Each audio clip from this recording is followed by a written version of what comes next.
రాష్ట్రంలో సర్ ప్రక్రియలో భాగంగా ఓటర్లకు ఎనుమరేషన్ ఫారాల పంపిణీ పూర్తయినట్లు సీఈఓ కార్యాలయం వెల్లడించింది.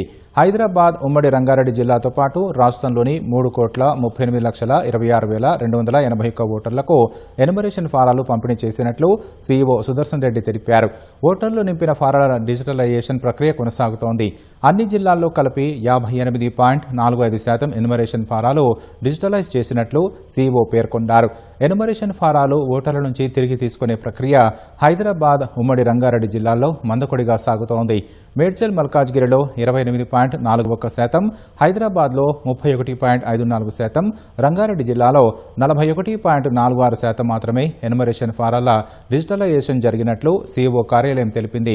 ఓటర్లందరూ ఖచ్చితంగా ఎనుమరేషన్ ఫారాలను నింపి ఇవ్వాలని సీఈఓ సుదర్శన్ రెడ్డి కోరారు. ఎనుమరేషన్ ఫారం నింపివ్వకపోతే డ్రాఫ్ట్ జాబితాలో ఓటు ఉండదని ఈసీ స్పష్టం చేస్తోంది.